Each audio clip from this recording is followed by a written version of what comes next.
Soy Juan Barrios y estoy aquí para contarles una de las historias más fascinantes que he descubierto. No se despeguen de la pantalla, porque la acción que se desatará es algo que no podrán creer, que lo disfruten. Decían que esta prisión militar era inescapable. Una fortaleza tallada en la ladera de la montaña colombiana, custodiada por soldados que seguían órdenes sin preguntar. Y tenían razón, hasta que me encerraron con un anciano que podía convertir harapos en el uniforme de un general. Esta es la historia de cómo estudié al hombre más poderoso de la prisión, le robé su identidad. Y salí por la puerta principal, mientras 200 de sus propios hombres me rendían saludo. Así que cuando vi el jeep del general Vega salir para su viaje semanal a Bogotá, no sentí miedo. Respiré el aire húmedo y espeso del patio. Sentí el cuello perfectamente almidonado del uniforme raspar mi piel. Miré el brillo pulido de mis botas y me dije a mí mismo: hoy, o soy un general, o soy un hombre muerto. Y entonces, empecé a caminar hacia la puerta. Un momento. No te olvides de reventar el botón de like, suscribirte y contarnos en los comentarios desde qué parte del mundo nos ves. 30 minutos antes de mi gira de inspección por la puerta principal, el aire en el taller de El Sastre olía a sudor rancio, a hilo barato y a un miedo paralizante. El único sonido era la marcha rítmica y lejana de la patrulla de la tarde y el golpeteo imposible de mi propio corazón. Podía sentir la tela rígida del uniforme contra mi piel, una obra maestra del engaño. Esto no era solo tela, era mi única esperanza. Fue entonces cuando lo oí, un golpe seco en la puerta. Demasiado pronto. La sangre se me congeló. No puede ser. El sastre todavía tiene que hacer el ajuste final de las medallas, gritó mi cerebro. Calma, me susurré, con la voz seca y áspera. Es solo un guardia perdido. Pero no podía respirar, porque a través de la pequeña rendija vi las botas pulidas de un teniente, y no de un teniente cualquiera. Era Rojas, el asistente personal del general Vega, y venía, directo, hacia nosotros. Para mí, un engaño nunca fue por el dinero, era un arte. Recuerdo una vez, años antes, en una gala de la embajada en Viena. Llevaba un esmoquín de seda y me hacía pasar por un diplomático de un país que apenas existía. Sentí cómo el sistema se doblegaba ante mi voluntad.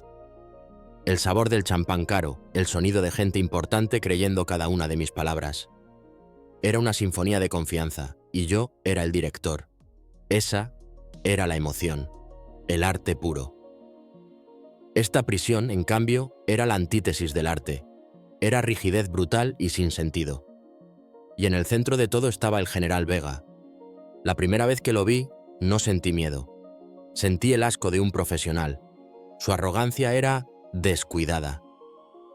Sus rutinas, tan predecibles que dolían. Vi cómo sus guardias lo obedecían por miedo, no por respeto. Para mí, el general Vega no era un carcelero, era un insulto a mi oficio. Él era un hombre atrapado en su propio sistema. Realizaba sus inspecciones matutinas a las 8 en punto, ni un segundo antes ni un segundo después, caminando exactamente por la misma ruta cada día. Tiraba de su guante izquierdo de la misma manera, con el mismo gesto arrogante.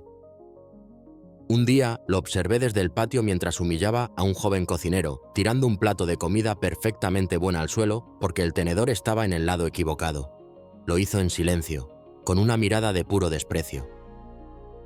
Y cada tarde pasaba varios minutos practicando su saludo en el reflejo de la ventana de su oficina, un pequeño ritual vanidoso que nadie más parecía notar. Pero yo sí. Yo lo veía todo. No era un monstruo, era una caricatura, un objetivo perfecto. Mi primer plan fue torpe, un simple robo de información. Necesitaba el cronograma exacto de las rotaciones de la guardia de la puerta principal, que guardaba bajo llave en su escritorio. Una noche, forcé la cerradura de su oficina. El aire olía a humo de puro y a cera para pisos. Mis dedos rozaban el papel sobre su escritorio cuando la puerta se abrió de golpe. Era Vega. Su mirada no era de ira, sino de fría y decepcionante curiosidad. Realmente esperaba más de usted, camaleón, dijo, con la voz desprovista de aislamiento. Eso habría sido demasiado simple para él. Vega sabía que el castigo físico no me quebraría. Quería aplastar mi mente. Me asignó al peor trabajo posible: picar piedras en la cantera bajo un sol abrasador. Un trabajo diseñado para destruir el intelecto con una monotonía brutal. Cada día, durante semanas, él venía a la cantera y se quedaba allí, de pie y en silencio, simplemente observándome trabajar. No decía nada, solo me miraba, con una sonrisa casi imperceptible, un recordatorio diario de quién tenía el control. La prisión ya no era un sistema que debía ser burlado. Se había convertido en un duelo personal. El sol de la cantera no era solo calor, era un ente.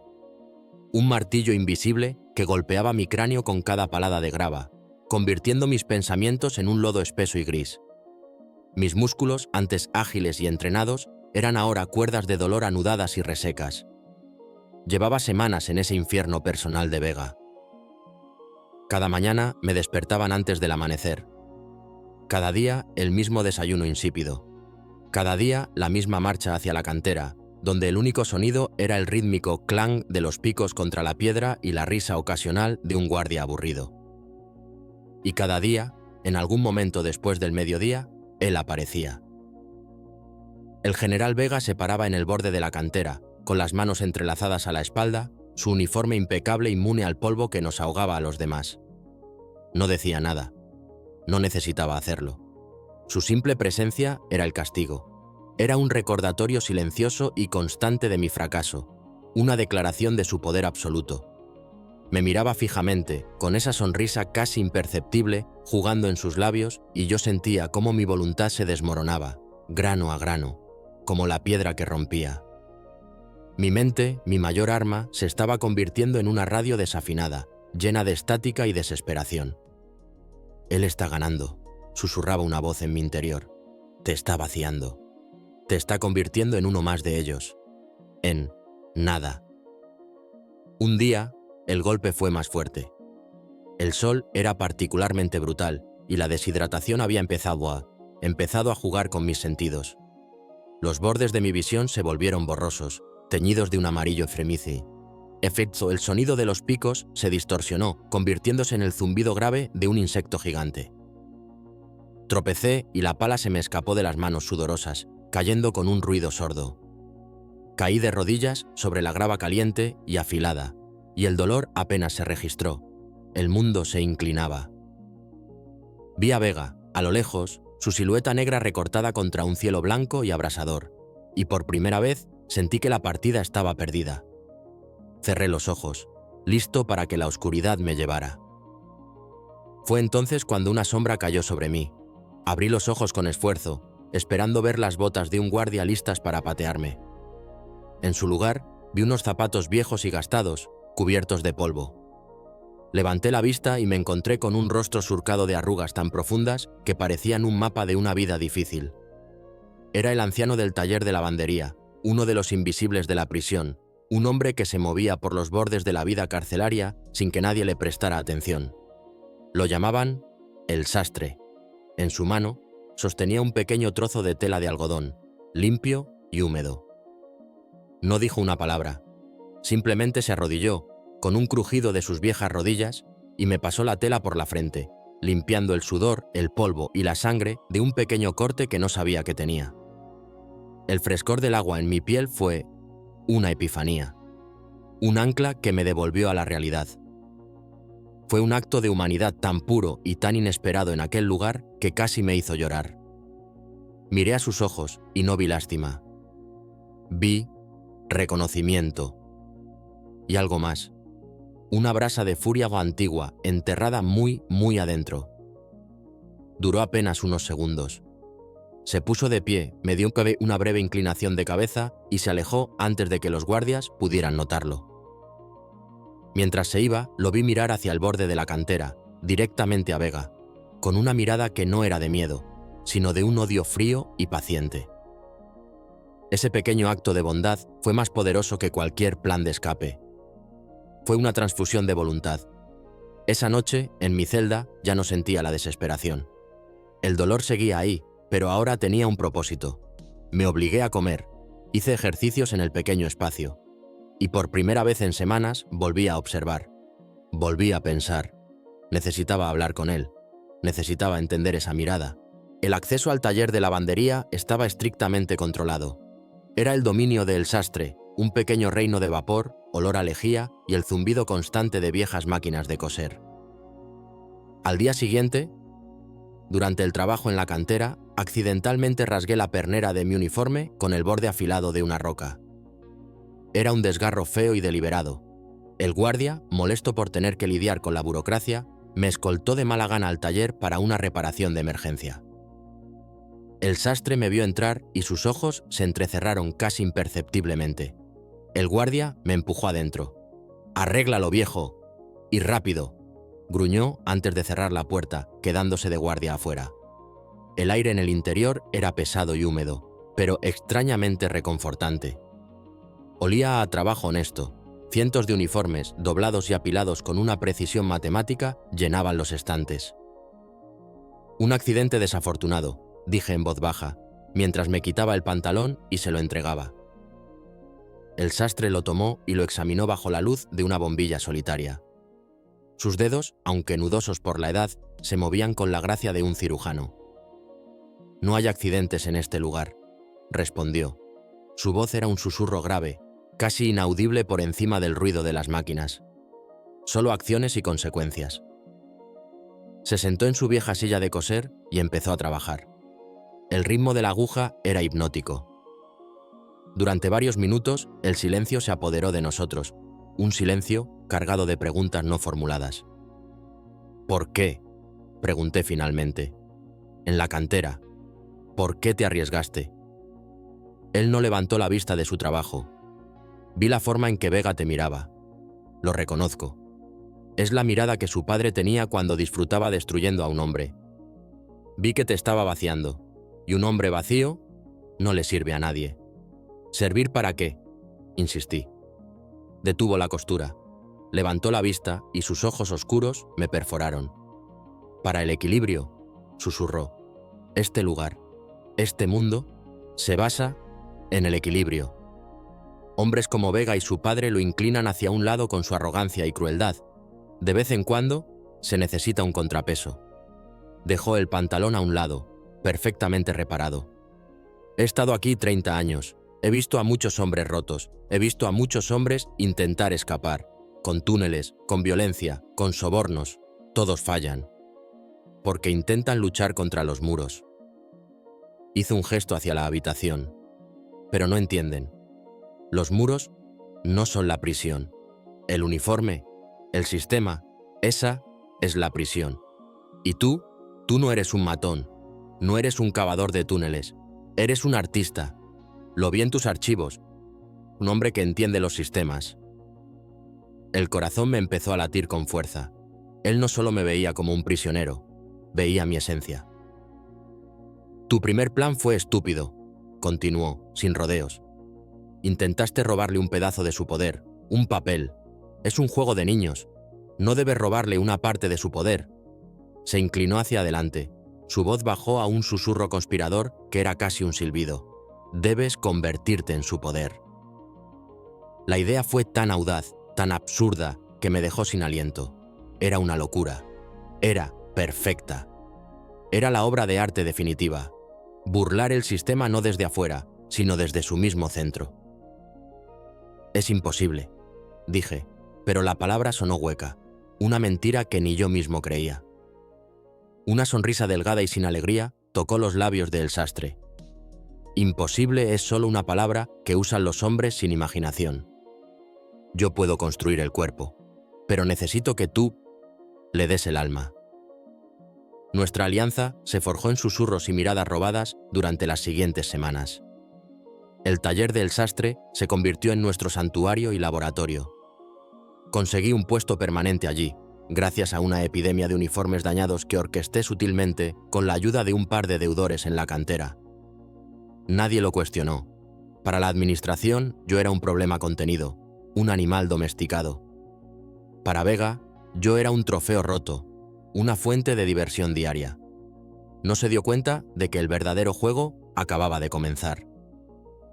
El plan era mucho más que simplemente coser un disfraz. Era una resurrección. Teníamos que crear una réplica tan perfecta del uniforme de gala del general Vega que engañara no solo a los guardias, sino a la misma realidad de la prisión. Cada pieza era un desafío, una mini misión que requería astucia, paciencia y un riesgo enorme. El primer componente, la tela. No sirve cualquier tela, me explicó el sastre una noche, mientras examinaba un viejo uniforme de sargento bajo la luz tenue. El uniforme de gala de Vega es de sarga de lana Super 120, de un proveedor específico en Inglaterra. Tiene un peso, una caída, una vida propia. Usar cualquier otra cosa sería como intentar pintar la Mona Lisa con crayones. Conseguir esa tela parecía una fantasía. Pero el sastre era un genio de los recursos. Sabía que una vez al año se desechaban los uniformes de gala viejos de los oficiales de alto rango para ser incinerados. Estaban guardados en un almacén en el sector norte, un lugar al que solo tenían acceso un puñado de reclusos de confianza. «Necesitamos el uniforme del coronel Montoya», dijo el sastre. «Se retiró el año pasado. Es un hombre más corpulento que Vega, así que habrá tela de sobra para reajustar. Su uniforme debería estar en el lote de este año para la incineración». Durante 3 días estudié las rutinas del almacén. El encargado era un viejo recluso llamado el Rata, un hombre que sobreviviría a un apocalipsis nuclear gracias a su red de pequeños favores y sobornos. No podía sobornarlo con cigarrillos. Necesitaba algo más valioso. Información. Pasé una tarde escuchando las conversaciones de los guardias y encontré mi moneda de cambio. Uno de los guardias más jóvenes se quejaba de que el Rata le estaba pasando información a un recluso rival. Me acerqué a el Rata esa noche en el comedor. «El guardia Ramírez cree que estás hablando con Jiménez», le susurré sin mirarlo. «Está planeando pedir un registro sorpresa de tu celda mañana». Vi el pánico en sus ojos. Su pequeña empresa de contrabando estaba en peligro. «¿Qué quieres?», siseó. «Un uniforme de coronel del almacén, el más grande que encuentres. Déjalo en el fondo de un saco de ropa sucia que irá a la lavandería mañana. Nadie lo notará». Al día siguiente, mientras clasificábamos una montaña de ropa maloliente, mis dedos encontraron un bulto pesado y rígido en el fondo de un saco. Era el uniforme. El corazón me dio un vuelco. Lo escondimos bajo una pila de mantas viejas. Esa noche, el sastre desplegó la chaqueta sobre su mesa de trabajo. La tela era magnífica, incluso después de un año acumulando polvo. El primer pilar de nuestro plan estaba en su sitio. El segundo componente, las medallas. Un uniforme sin sus medallas es solo un traje. Las medallas de Vega eran su orgullo, la historia de su carrera escrita en metal y cinta. Replicarlas con hojalata era impensable.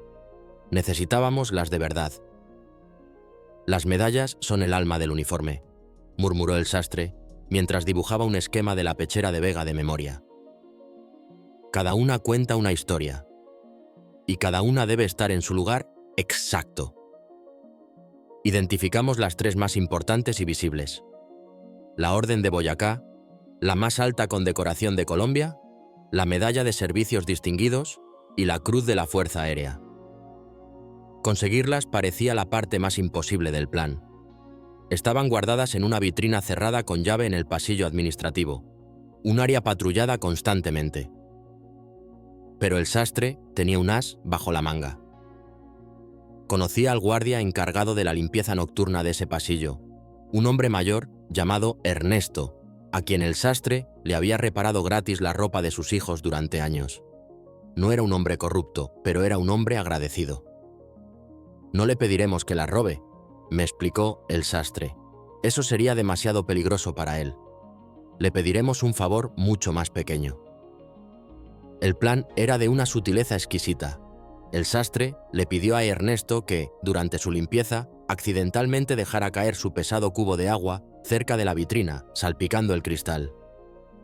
Al día siguiente, el sastre, como el encargado de mantenimiento de confianza, se ofreció a limpiar la mancha de agua del interior de la vitrina para evitar que el terciopelo se dañara. El capitán de la guardia, que veía a el sastre como un mueble inofensivo, le dio la llave sin pensarlo 2 veces. 5 minutos, viejo. Fueron los 5 minutos más largos de mi vida. Yo estaba de vigilancia al final del pasillo, fingiendo barrer. Vi a el sastre abrir la vitrina. Sus manos no temblaron. Con la calma de un bibliotecario arreglando libros, movió un par de medallas menos importantes al frente, y con un movimiento rápido y experto que sus décadas de trabajo manual le habían perfeccionado, deslizó las 3 medallas que necesitábamos en un bolsillo oculto de su delantal. Luego, con la misma calma, sacó un paño y pulió meticulosamente el cristal desde adentro, cerró la vitrina y le devolvió la llave al capitán. Esa noche, en el taller, colocó las 3 medallas sobre un paño de terciopelo negro. Brillaban bajo la luz de la bombilla, irradiando un poder casi místico. Sentí un escalofrío. Estábamos robando la historia de Vega, su misma identidad. El tercer componente, la actuación. Con el cuerpo del uniforme casi completo, necesitábamos el alma. Necesitaba convertirme en Vega. Y eso requería un estudio obsesivo, una inmersión total. El sastre se convirtió en mi director de escena. No caminas como él, me decía durante nuestras sesiones nocturnas en el taller. Yo desfilaba de un lado a otro en el espacio reducido, mientras él observaba con ojo crítico. Tú caminas como un hombre que se esconde.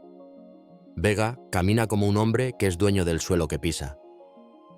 El poder no está en la velocidad, está en el ritmo. Lento, deliberado. Cada paso es una declaración. Barbilla arriba. No, demasiado arriba. Pareces un pavo real. 15 grados, exactamente. Practicamos durante horas. La caminata, la postura, los gestos. Desglosamos a Vega en una ciencia. El sastre había observado al general durante décadas y su memoria era fotográfica. El tirón del guante, dijo una noche. Nunca lo hace con la mano entera, usa solo el pulgar y el índice. Es un gesto de desdén, como si se estuviera quitando algo sucio. Practícalo. Y lo practiqué una y otra vez, hasta que el movimiento se volvió instintivo. La voz, ese era el mayor obstáculo. No podía practicar en voz alta, así que lo hacía en susurros. Escuchaba a Vega durante las formaciones matutinas, no sus palabras, sino su cadencia, su tono. La forma en que alargaba ciertas vocales, el ligero carraspeo antes de dar una orden importante. Repetía esas frases en mi mente, una y otra vez, hasta que pude oírlas en mi propia cabeza con su voz. Una noche, mientras practicaba la mirada de Vega en un trozo de espejo roto, tuvimos nuestro mayor susto. La puerta del taller se abrió de golpe sin previo aviso. Era Rojas, el asistente personal de Vega. Mi sangre se convirtió en hielo. El uniforme a medio terminar estaba sobre la mesa, parcialmente cubierto por una lona. Rojas nos miró con sospecha. «¿Qué hacen aquí tan tarde, viejo?», le preguntó a el sastre, ignorándome por completo. La compostura del sastre fue sobrehumana, ni siquiera parpadeó. «Una infestación de polillas, mi teniente», dijo con su voz cansada y respetuosa. «He tenido que fumigar y revisar cada uniforme del lote de oficiales. No querríamos que el general encontrara un agujero en su chaqueta de gala, ¿verdad?». Rojas gruñó, su mirada recorrió el taller. Sus ojos se detuvieron en la lona durante una fracción de segundo que pareció una eternidad. Luego pareció perder el interés. «Como sea. Asegúrate de cerrar bien cuando termines». Se fue, cerrando la puerta de un portazo. Me apoyé contra la pared, sintiendo que las piernas me fallaban. Estuvimos a un segundo de ser descubiertos. El sastre, sin embargo, simplemente volvió a su silla. «El miedo es un lujo que no podemos permitirnos», dijo en voz baja y volvió a enhebrar su aguja. «Ahora, el saludo. Tu mano está demasiado rígida. Debe ser fluida, pero terminar con una brusquedad absoluta, como el chasquido de un látigo». En esas semanas, nuestra relación se profundizó. Dejó de ser una simple alianza de conveniencia. Compartimos historias en la quietud de la noche. Me habló de su esposa, fallecida hace mucho tiempo, de la sastrería que construyó desde cero, de los presidentes y embajadores para los que había trabajado. Me habló del día en que el padre de Vega, un político corrupto y vengativo, Usó su poder para acusarlo de fraude, plantando pruebas y destruyendo su reputación y su vida por un simple rencor político. Vi en sus ojos no solo el deseo de venganza, sino el anhelo de un artista por crear una última obra maestra, un acto final de justicia poética. Y yo le hablé del vacío que me impulsaba, de la emoción del engaño como una forma de arte, la única cosa que me hacía sentir verdaderamente vivo. Él entendió, no me juzgó, simplemente asintió. Finalmente, una noche, todo estuvo listo. El sastre había trabajado su magia. Sobre un maniquí improvisado colgaba el uniforme. No era una copia, era una reencarnación. La tela, las medallas, el corte, era perfecto. El sastre había cosido un pequeño trozo de plomo en los dobladillos de la chaqueta para darle el peso y la caída exactos. Había envejecido ligeramente las insignias de latón con vinagre para que no parecieran demasiado nuevas. Cada detalle era una pincelada en su obra maestra. Me lo puse, pieza por pieza. Los pantalones, las botas pulidas que habíamos conseguido extraviando un par viejo de Vega, la camisa almidonada hasta ser casi cartón. Y finalmente, la chaqueta. Al ponérmela, sentí una transformación. El peso de la tela en mis hombros cambió mi postura. Mergí, César, mergí. Me acerqué al trozo de espejo. Y por un momento no me reconocí. El hombre que me devolvía la mirada no era el camaleón, no era el prisionero de la cantera, era un hombre de poder, de autoridad inquebrantable. Era el general Vega. El sastre se paró detrás de mí y vi su reflejo en el espejo. Una rara, genuina sonrisa iluminó su rostro arrugado. «El cuerpo está listo», susurró, su voz llena de una reverencia casi paternal. «Ahora, ve y dale un alma». El giro estaba completo. Ya no éramos dos prisioneros planeando un escape. Éramos un artista y su director a punto de estrenar la actuación más grande de nuestras vidas en el escenario más peligroso del mundo. Y el público sería todo el sistema que nos había encerrado. El día llegó sin fanfarria, envuelto en la misma bruma gris y húmeda de todas las mañanas. Pero el aire se sentía diferente, cargado de una electricidad silenciosa que solo el sastre y yo podíamos sentir. La señal fue sutil, casi imperceptible para cualquier otro. A las 9 en punto, como un reloj, el jeep negro del general Vega salió por la puerta principal. Su viaje semanal a Bogotá para reunirse con el alto mando. Una ventana de oportunidad de 3 horas. 3 horas para reescribir mi existencia o para que me la borraran permanentemente. Regresé al taller de lavandería, con el corazón martilleando un ritmo salvaje contra mis costillas. El sastre ya estaba allí, de pie junto al maniquí que sostenía el uniforme. No parecía un prisionero anciano. En ese momento, con la luz polvorienta del taller cayendo sobre él, parecía un antiguo sacerdote preparando las vestiduras para un ritual sagrado. No hablamos, no había nada que decir que no se hubiera dicho ya en susurros durante cientos de noches. Me entregó los guantes de cuero blanco. Estaban ligeramente desgastados, exactamente como los de Vega. Los trató con aceite de bisón durante una semana, pensé. Cada detalle. 5 minutos después de que salgas, dijo el sastre, su voz era un susurro firme, sin rastro de temblor. La válvula de presión de la planchadora principal va a fallar. Hará un ruido infernal, mucho vapor. Atraerá a los guardias del ala oeste. Te dará un corredor despejado hacia el patio administrativo. Asentí, mi garganta demasiado seca para hablar. Me tendió el bastón de mando ceremonial, una réplica perfecta hecha de un pie de silla de roble, teñida y pulida hasta alcanzar un brillo oscuro y profundo. Era pesado. Se sentía real. «No es un disfraz, muchacho», dijo, poniendo una mano arrugada en mi hombro. Su agarre fue sorprendentemente fuerte. «Por los próximos 20 minutos, tú no eres el camaleón. Eres él. Debes creerlo en cada fibra de tu ser. Tu mente es el campo de batalla. Gana ahí, y ganarás ahí fuera». Me quité el áspero uniforme de prisionero por última vez, dejándolo caer al suelo como una piel de serpiente. Y entonces comenzó la transformación. Lentamente, metódicamente. Los pantalones, con su pliegue afilado como una navaja. La camisa, tan almidonada que crujía con cada movimiento, forzando mi torso a una rigidez autoritaria. Las botas, que había pulido durante horas hasta que pude ver mi rostro ansioso reflejado en ellas. Y finalmente, la chaqueta. Al deslizar mis brazos en ella, sentí el peso. No era solo el peso de la lana y el metal, era el peso de la autoridad, el peso de 100 hombres obedeciendo sin cuestionar, el peso de la identidad de Vega.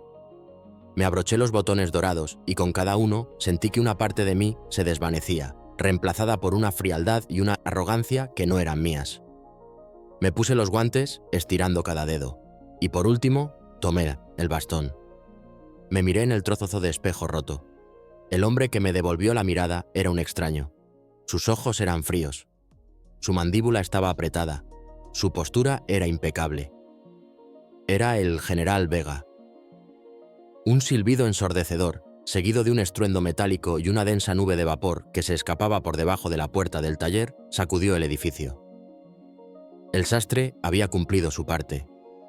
Oí gritos confusos en el pasillo, el sonido de botas corriendo, alejándose de mí. El sastre me dio una última mirada, un asentimiento casi imperceptible. Era la despedida de un creador a su creación. Abrí la puerta y salí. El juego había comenzado. El pasillo del ala oeste estaba desierto, tal como el sastre había predicho. El aire todavía olía a vapor y a pánico. Mi primer instinto fue correr, moverme rápido, pero lo suprimí con una violencia brutal. Vega no corre. Vega se desplaza. Mis botas producían un eco deliberado y sonoro en el suelo de hormigón. Clac, clac, clac. Cada paso era una afirmación de poder. Doblé la esquina hacia el patio administrativo. Y allí estaba, mi primer obstáculo. Un joven guardia, no más de 19 años, estaba parado junto a la puerta con una expresión de desconcierto. Me vio y su cuerpo se tensó como un resorte. Sus ojos se abrieron de par en par. Me reconoció. Vi el destello de confusión en su mirada. ¿Qué hace el prisionero de la cantera? Vestido como el general. Su mano se movió instintivamente hacia la culata de su rifle. Mi corazón se detuvo. El miedo fue una oleada de hielo líquido en mis venas. Se acabó. «¡Te ha descubierto!», gritó la voz en mi cabeza. Pero mi cuerpo, ahora bajo el control del general, reaccionó antes que mi pánico. No aminoré la marcha, no rompí el contacto visual. En lugar de eso, enfoqué toda mi voluntad en mi mirada, convirtiéndola en un rayo de puro desprecio y decepción. Fruncí el ceño ligeramente, como si acabara de notar un insecto repugnante en mi camino. «Soldado», mi voz salió, y para mi propio asombro era un gruñido bajo y autoritario. Era la voz de Vega. ¿Tiene la intención de quedarse ahí parado todo el día o va aquí a abrir esa puerta? El joven guardia se desmoronó. La contradicción en su cerebro, el rostro del prisionero contra la autoridad absoluta del uniforme y la voz, se resolvió a favor del poder. El miedo al general Vega era más fuerte que la lógica. Se cuadró tan bruscamente que casi se golpea la barbilla con su propio rifle. «Sí, mi general. Perdón, mi general», tartamudeó, mientras se apresuraba a abrir la puerta, sin atreverse a mirarme a los ojos de nuevo. Pasé a su lado sin dedicarle una segunda mirada, pero sentí una gota de sudor frío recorrer mi espalda. Estuvo cerca, demasiado cerca, pero había funcionado. La ilusión se mantenía. El patio administrativo era más arriesgado. Aquí había oficiales, hombres que conocían a Vega personalmente. Caminé con un propósito medido, dirigiéndome hacia la salida que daba a la plaza central. Vi a dos capitanes a lo lejos, inmersos en una conversación. Levantaron la vista, me vieron, e inmediatamente se cuadraron y me saludaron. Les devolví un saludo brusco y cortante con el bastón de mando, sin romper mi paso. «Sigue moviéndote. No les des tiempo a pensar. Eres un evento, una fuerza de la naturaleza que pasa». Y entonces el infierno se congeló. Saliendo de la oficina principal, bloqueando mi camino, estaba el teniente Rojas, el asistente personal de Vega, el hombre que lo conocía mejor que nadie. El hombre que casi nos descubre. Nuestros ojos se encontraron. Vi la misma chispa de confusión que vi en el joven guardia, pero esta vez fue seguida por un estrechamiento de sus ojos. La sospecha. Su cerebro estaba procesando la información y no le gustaba el resultado. Se detuvo en seco a 10 metros de mí. El patio pareció enmudecer. El único sonido era el latido atronador en mis oídos. Este es el final. Se acabó. Buen intento. Sabía que no podía evitarlo. Dar la vuelta o cambiar de dirección sería una señal de debilidad, de engaño. Tenía que ir hacia él. Cada paso que daba hacia Rojas era una agonía. Mi mente corría a 1000 por hora buscando una salida, una explicación, una línea de diálogo que pudiera salvarme. Él sabía que el general estaba en Bogotá. ¿O no? ¿Había alguna posibilidad de que el viaje se hubiera cancelado improvisa cuando estaba a 3 metros de él? Rojas abrió la boca para hablar. Tenía que golpearlo primero. Teniente Rojas. Ladré. Mi voz cortó el aire como un cuchillo. Puse toda la impaciencia y la arrogancia de Vega en esas 2 palabras. Rojas se calló, sorprendido por mi agresividad. Mi general. Creí que usted... ¿Creyó qué, teniente? Lo interrumpí, deteniéndome justo frente a él, invadiendo su espacio personal. He cancelado mi viaje. Ha surgido un asunto de seguridad urgente. La inteligencia ha informado de una posible brecha en el perímetro norte. Quiero un informe de estado de todas las torres de vigilancia en mi escritorio en 15 minutos. Le di un golpecito en el pecho con el bastón de mando. No en 16. En 15. Está claro. Rojas estaba completamente descolocado. Su sospecha luchaba contra décadas de condicionamiento militar para obedecer así a ese uniforme, a esa voz. Su rostro era una máscara de confusión. Pero, mi general, la reunión con el ministerio, tartamudeó. El ministerio puede esperar, espeté. ¿Acaso mis órdenes no fueron claras, teniente? ¿O necesita que encuentre a alguien más capaz de seguir una simple directiva? Esa fue la clave. El insulto personal. La duda sobre su competencia. Era puro Vega. Vi cómo la duda se desvanecía de los ojos de Rojas, reemplazada por el familiar miedo y el deseo de complacer. Se cuadró bruscamente. No, mi general. Claro como el agua, mi general. Me encargo de inmediato.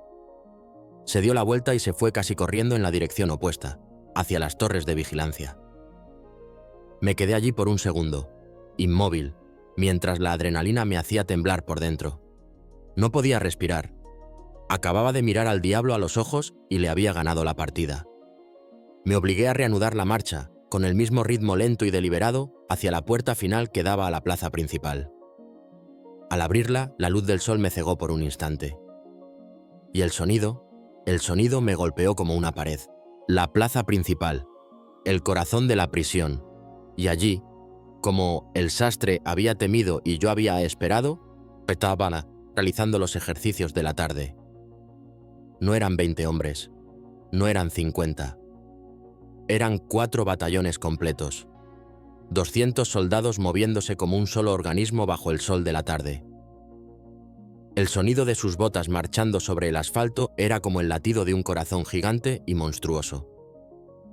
En el centro, dirigiendo la formación, estaba el capitán de la guardia, un hombretón con un bigote espeso y una reputación de ser un sádico. Me vio. Se detuvo. Por un instante, todo el movimiento en la plaza se congeló. 200 pares de ojos se volvieron hacia mí. El mundo se detuvo. El silencio era absoluto, pesado, aplastante. Podía sentir cada una de esas miradas como un alfiler físico en mi piel. Están mirando a través del disfraz. Ven al estafador. Ven al prisionero. El capitán entrecerró los ojos. Su cabeza se inclinó ligeramente. Estaba a 50 metros de distancia, pero sentí su escrutinio como un microscopio. No dudes. No te detengas. Eres el sol alrededor del cual giran todos estos planetas. Levanté la barbilla, esos 15 grados. Me ajusté el guante izquierdo, usando solo el pulgar y el índice. Y seguí caminando, en línea recta, a través del borde de la plaza, hacia la puerta principal. El capitán de la guardia tomó una decisión. Su voz resonó en la plaza, una explosión que hizo saltar a las palomas de los tejados. Batallón, Aten, Zion. El sonido fue apocalíptico. 200 rifles se movieron al unísono. 200 pares de botas golpearon el asfalto con una fuerza que sentí vibrar en mi pecho. Crack. A la derecha, Sa, Lud. Vi, por el rabillo del ojo, un bosque de brazos blancos levantarse en un ángulo perfecto. Un tributo de 200 hombres, de 200 asesinos entrenados, al uniforme que yo llevaba. Caminé a través de ese mar de respeto y miedo, con el corazón queriendo salirse de mi pecho, pero con una expresión de absoluto aburrimiento en mi rostro. La puerta principal estaba a 20 metros. 10:05. Los dos guardias de la puerta, habiendo presenciado el saludo de toda la guarnición, se apresuraron a abrir las pesadas rejas de acero. Ni siquiera me miraron a la cara. Miraron las medallas en mi pecho. Pasé por el umbral. El aire cambió. Olía a polvo de carretera, a hierba, a libertad detrás de mí. Oí el sonido más hermoso que jamás había escuchado. El clank metálico y definitivo de la puerta de la prisión cerrándose. No corrí. No miré hacia atrás. Simplemente seguí caminando por el largo camino de tierra, con el sol calentando mi rostro, mientras 200 soldados, a mis espaldas, seguían saludando a un fantasma. El sonido del clank de la puerta principal cerrándose a mi espalda no fue un final. Fue el primer aliento de una nueva vida. Durante los primeros 100 metros por el camino de tierra, mi cuerpo seguía siendo el del general Vega. Caminé con su ritmo medido, su postura rígida, cada músculo tenso por la actuación. Pero entonces, una ráfaga de viento sopló desde las montañas, trayendo consigo el olor a pino húmedo y tierra mojada. Era un olor que no había percibido en años. Era el olor del mundo. Y con ese olor, el hechizo comenzó a romperse. Mi ritmo se aceleró. El caminar deliberado de Vega se convirtió en una zancada larga y ansiosa. Ya no era un general inspeccionando su dominio. Era un hombre huyendo de su tumba. El sol, que durante meses en la cantera había sido un torturador, ahora se sentía como una caricia cálida en mi rostro. Cada detalle del mundo exterior era un asalto sensorial, una maravilla abrumadora. El zumbido de un insecto, el crujido de la grava bajo mis botas, el vasto y azul cielo abierto sobre mí. Todo era tan intenso que me sentí mareado. Llegué al recodo del camino que había memorizado desde el patio de la prisión. A unos 50 metros, escondida entre unos arbustos crecidos, había una vieja parada de autobús de hormigón, abandonada hacía décadas. Me deslicé fuera del camino, el corazón todavía latiendo con una furia primitiva. Detrás de la estructura en ruinas, bajo una roca suelta, estaba el paquete que un recluso liberado, un deudor mío, había dejado allí para mí una semana antes. Con dedos temblorosos, arranqué el papel de estraza. Dentro había un par de pantalones de trabajo gastados, una camisa de algodón simple y unas alpargatas viejas. Nunca un traje de seda hecho a medida me había parecido tan lujoso. Empecé a quitarme el uniforme. La chaqueta de Vega se sentía ahora como un caparazón de plomo, una jaula que me había servido para atravesar las otras jaulas. La dejé caer al suelo. Luego los pantalones, las botas pulidas, la camisa almidonada. Me quedé allí por un momento, en mi ropa interior de prisionero, sintiendo la brisa directamente en mi piel. Estaba desnudo. Estaba libre. Me vestí rápidamente con la ropa de civil. Era la ropa de un campesino, de un nadie. Era el camuflaje perfecto. Luego me ocupé del uniforme. No podía simplemente dejarlo allí. Era la pieza central de mi obra de arte y merecía un final adecuado. Doblé cada pieza con un cuidado casi reverencial. La chaqueta con sus medallas robadas brillando bajo el sol. Los pantalones con su pliegue. Impecable. Coloqué todo en un viejo saco de arpillera que venía en el paquete. Caminé hasta el borde de un pequeño barranco cercano, la escorrentía de las lluvias, y lo dejé caer en la maleza. Desapareció de la vista, tragado por la vegetación. El general Vega se había desvanecido. Me senté en la parada de autobús en ruinas y esperé. Sabía por mis observaciones que el autobús rural que servía a las aldeas lejanas pasaba por esa carretera una vez al día, alrededor del mediodía. Mientras esperaba, miré hacia la montaña, hacia la cicatriz de hormigón y acero que era la prisión. Imaginé el caos que estaba a punto de desatarse. Y por primera vez en mucho tiempo, sonreí. Una sonrisa genuina, amplia y llena de una satisfacción salvaje. El general Vega regresó a la prisión a las 2:07 de la tarde. Su jeep levantó una nube de polvo al entrar por la puerta principal. Notó que el ambiente era extraño. Demasiado silencio.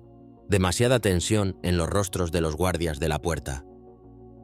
El teniente Rojas lo estaba esperando en la entrada del edificio administrativo. Estaba pálido. Su rostro tenía el color de la cera de una vela. «¿Qué ocurre?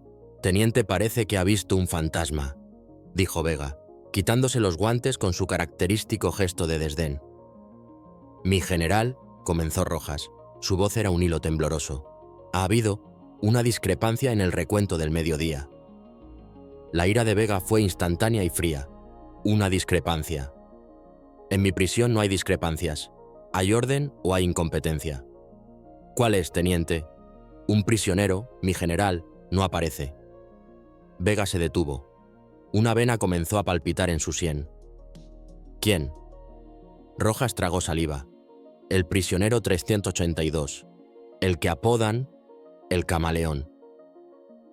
Un silencio glacial cayó sobre ellos. La expresión de Vega pasó de la ira a una incredulidad burlona. «El camaleón. El rompedor de piedras. Imposible. He revisado los muros yo mismo esta mañana. Ningún túnel, ninguna brecha. Hagan el recuento otra vez. Quiero a cada hombre fuera de sus celdas y de rodillas en el patio en 5 minutos». Media hora después, la verdad era ineludible. Yo no estaba allí. La prisión fue sellada. Se desató un infierno de sirenas, búsquedas y guardias corriendo en todas direcciones. Revisaron mi celda, la cantera, cada rincón y grieta. Nada.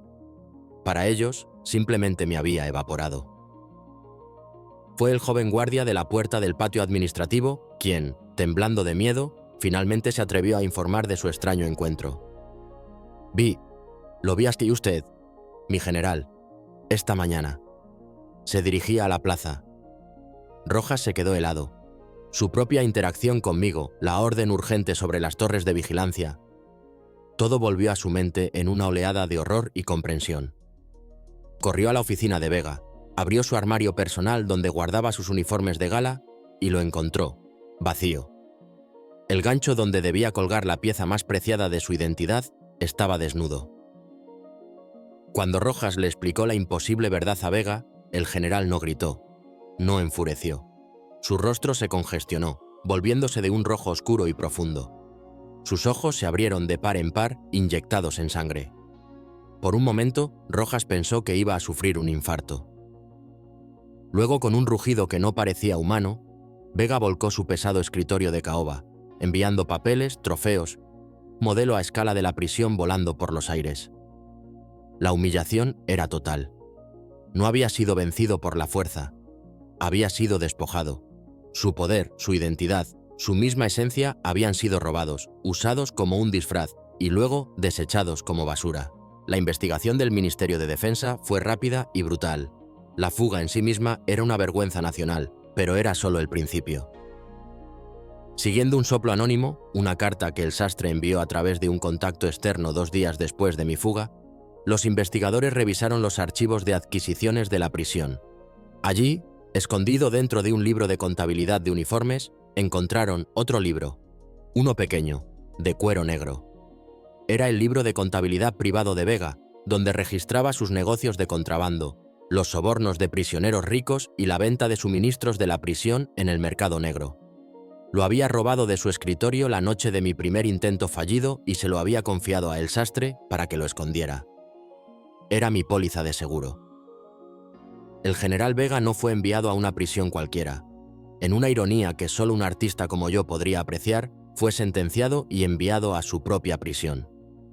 Despojado de su uniforme, vestido con el mismo mono gris que sus antiguas víctimas, se convirtió en el recluso 1042. Escuché que los otros prisioneros tenían un apodo para él. Lo llamaban el uniforme vacío. 6 meses después. Un café en La Recoleta, Buenos Aires. El aire olía a café recién hecho y a medialunas calientes. Afuera el sol se filtraba a través de las hojas de los jacarandás. Yo llevaba un traje de lino claro y unas gafas de sol. Mi cabello era más corto, mi acento impecablemente porteño.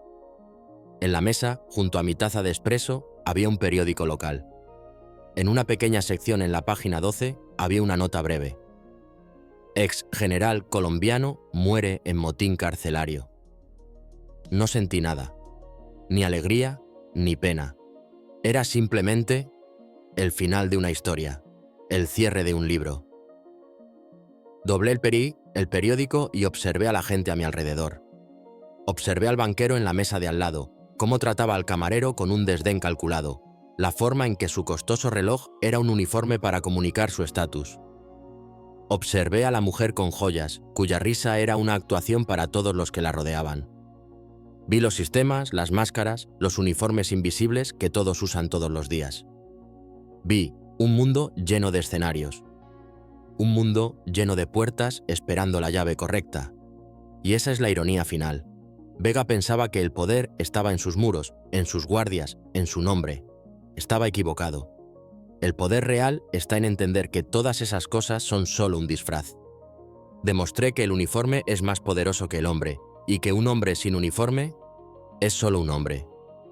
Y yo no soy un prisionero, no soy un estafador, soy el camaleón. Y este mundo está lleno de pieles vacías, esperando a que alguien las vista. Mi obra apenas ha comenzado. Y ese fue el final. ¿Aún estás conmigo? Si la respuesta es sí, inunda los comentarios con un sí. Y si te ha gustado, cuéntame qué parte te voló la cabeza. ¿Te sientes satisfecho con esta aventura? Chao, hasta el siguiente video.